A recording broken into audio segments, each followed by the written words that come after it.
19 জানুয়ারি শুরু হওয়া হামাস ইসরায়েলের মধ্যে যুদ্ধবিরতি চুক্তির আওতায় দ্বিতীয় ধাপের বন্দি বিনিময় সম্পন্ন হল 25 জানুয়ারি।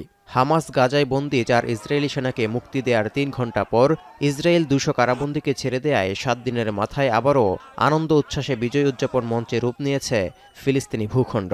যুদ্ধবিরতি চুক্তির আওতায় মুক্তি পাওয়ায় গাজাবাসীকে ধন্যবাদ জানিয়েছেন অধিকৃত পশ্চিম তীরের মানুষেরা। كثير من الناس يريدون أن يسمعونني بما حصل في غزة وينادونني. قلت وأعيدها أمامكم هي نفسها والله لن تلد الأرض. أنا مش قادرة أثبت حالي يعني مش مصدق محمد بروح يعني الكل بيجي يقول التليفون بوروني إياها. ওফার এবং কেটিজিউট কারাগার থেকে মুক্তি পাওয়া ফিলিস্তিনিদের মধ্যে 128 জনকে গাজা এবং পশ্চিম তীরে পাঠানো হয়েছে। বাকিদের মুক্তি এবং স্থানান্তরের কাজ স্থানীয় কর্তৃপক্ষের হাতে। এর আওতায় যাবজ্জীবন কারাদণ্ড ভোগ করা প্রায় 70 বন্দীকে মিশরে নির্বাসিত করা হবে বলে জানিয়েছে হামাস। পরে সেখান থেকে তাদের তুরস্ক, কাতার বা অন্য কোনো দেশে পাঠানো হতে পারে।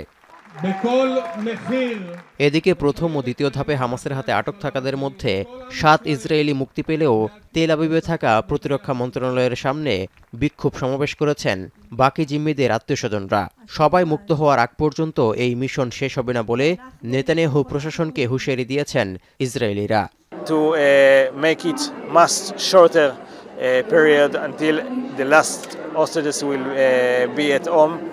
We demand it, and this is our goal to bring everybody home and as soon as possible. Our heart is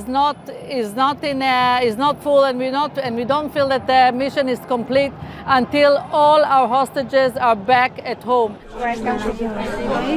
প্রথম পর্যায়ে 42 দিনের যুদ্ধবিরতির আওতায় অন্তত 90 জিম্মির মধ্যে 33 ইসরায়েলিকে ছেড়ে দেওয়ার কথা হামাসের। বিপরীতে ইসরায়েলকে ছাড়তে হবে প্রায় 1900 কারাবন্দী ফিলিস্তিনিকে। গাজায় যুদ্ধবিরতি চুক্তি অব্যাহত থাকার মধ্যেই দ্বিতীয় ধাপের বন্দি বিনিময়ের দিন বাস্তুচ্যুত বাসিন্দারা নিজ বাড়িতে ফিরে যাওয়ার সময় গুলি চালিয়ে অন্তত এক নিরীহ ফিলিস্তিনিকে হত্যা করেছে ইসরায়েলি বাহিনী। যুদ্ধবিরতি চুক্তির শর্তাবলী বাস্তবায়নে ইসরায়েল দেরি করছে হামাসের এমন অভিযোগের পর এই হামলা চালায় নেতানিয়াহুর সেনারা। এছাড়াও অধিকৃত পশ্চিম তীরে দখলদারিত্ব অভিযান জোরালো করেছে ইসরায়েল। এমন পরিস্থিতির মধ্যেই মার্কিন প্রেসিডেন্ট ডোনাল্ড ট্রাম্প ইসরায়েলে 900 কেজি ওজনের বোমা সরবরাহের উপর বাইডেন প্রশাসনের আরোপিত স্থগিতাদেশ তুলে নিয়েছেন। তৌহিদুর রহমান, এখন বিশ্ব।